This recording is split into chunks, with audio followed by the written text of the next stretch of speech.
Hi guys, today in class we opened quite a few things when we got into class. I put a screenshot at the bottom of where to find the two new things, but everything else we should know where to find it, okay? So first thing we have to get opened is the test 1 overview. It is a Google Doc. It is posted under week 6 where it says right here unit 1 test overview.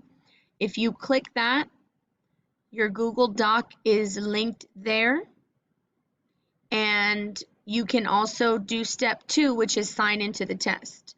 Okay, we've already done and completed Unit 1 test. Once you sign in to the Aware online testing, there will be a test for you to review. That is where you will be checking the questions that you completed, seeing which ones you got correct and which ones you got incorrect. Okay, the next thing I want you to have open is your Jamboard from 9/25, which is today. It is under week 6, intro to slope and test 1 overview, because we are going to do two examples on there. Not necessarily examples, but we're going to make corrections to problem 1 and 2.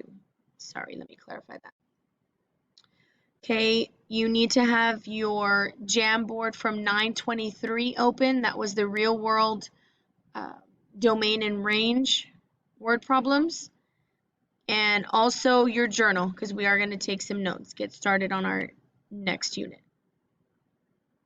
Okay, here in Google Classroom under week 6, that unit 1 test review overview I was talking about, right here, unit 1 test corrections, click on that. Okay, and then to sign in for the online testing, you will click on that icon, and we know the process, how to get signed into there.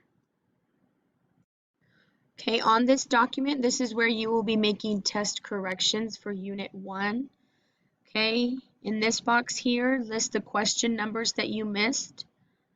Okay, so every question you got wrong, list it here in this box. Okay, if you scroll down, you will see the question along with the question. Under the question number, you'll have a picture of the question. Okay, this is not necessarily the answer that I picked or the correct answer, okay? The correct answer you will not get until we do it together in class, okay? So far you can fill in this column right here, my answer, the one that you picked. The correct answer, we'll get it in class when we work it out, because we're going to do question 1 and 2 today. You're going to explain why you missed it. Okay, so try to be math specific, right? Maybe say, I forgot that I had to multiply by the negative sign, or I forgot to do opposite operation. Okay, something like that along those lines. I don't want you just to tell me that you guessed. Okay, what you know now. So after we work that problem out, maybe jot down a couple things that you know now that you didn't know before, or maybe you had forgot to do, right? So this is where you'll be making your corrections. We will work on 2 problems per period until we get through all 10 of them. Okay? Once you have all 10 complete, then you will hit submit. Okay, so your Google Doc will not be turned in until all 10 questions are done. Then you can hit submit. Okay, so if you go to the Jamboard that was posted today, 9/25, that is where we will be working on problem 1 and 2 from our Unit 1 test. Okay, so if you notice here, this sticky note, yellow sticky note, it says answer here. If you double click on that, guys, double click on it, it pops up and it lets you input your answer. Okay, you can erase that, hit save, and it gives you, it pops up your answer. Okay, we're not ready for that yet. Okay, so what I did was I rewrote my problem. Okay, I wrote it bigger so that way I wasn't doing my steps scrunched up too close to my answer choices. Okay, so first step we did is we drew our line splitting up our problem, left side and right side, okay? I realized that I needed to distribute on the left-hand side and on the right-hand side. So the students were telling me that I needed to simplify, okay? We identified that we needed to distribute in order to get rid of those parentheses, okay? So if we distribute that 3 and we multiply it by the x, we get 3x, okay? If we multiply 3 times a negative 5, we get a negative 15. Okay, I brought down my equal sign. I brought down my 5x because I haven't done anything with it yet. Okay, this negative sign did not have the number 1 there. Okay, so I added that number 1 because we need to understand that negative really means that I'm multiplying by a negative 1. Okay, so if we take that negative 1 and we multiply it by 3, then it turns into a negative 3 right here. So that's why I wrote negative 3. Negative 1 times negative x, it changed my negative x to be a positive x, so plus x. Okay, moving down, what I decided to do next was to move the 15 to the other side, right? I want to combine it with that minus 3. So if it's minus 15, remember we have to do opposite operation. So I did add 15 to both sides. So I added 15, then I added 15 over here on the right-hand side with that negative 3. Okay, so it simplifies. Negative 15 plus 15, that simplifies to be 0. So I'm left with 3x is equal to 6x plus 12. Okay, I want to combine that 6x with the 3x. In order to move it to the left-hand side, I have to do opposite operation. So I'm subtracting 6x from both sides. Okay, so if I simplify that, I am left with a negative 3x is equal to 12 because those simplified to be 0, right? My last and final step is to divide by that negative 3 so that way we get x by itself. So I am left with x equals negative 4. So the correct answer choice that we should be picking is C. Go ahead and update your sticky note for it to say C, hit save, and we're done with number 1. Okay, moving on to question 2. What is the solution to the equation? Remember, solution is just the answer. What is the answer to the question, right? So we're trying to solve for x. Okay, so what I did was I rewrote my problem bigger so that way I can show my work.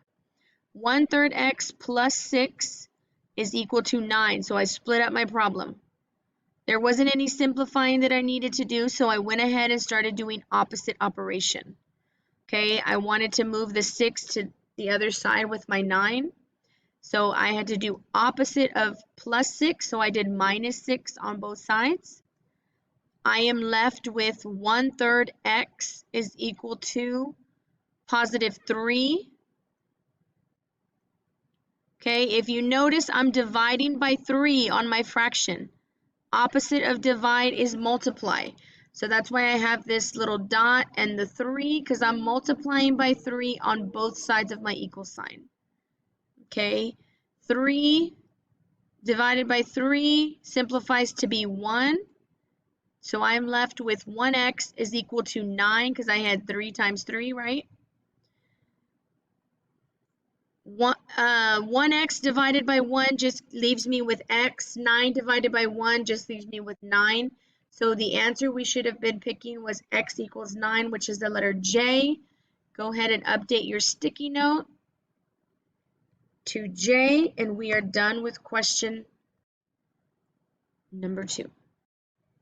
If you go to the Jamboard, guys, from 923, the real world domain and range, and you click on not your own personal, but on the one that is linked there, the correct answers will be there for you. I'm not going to go through slide by slide.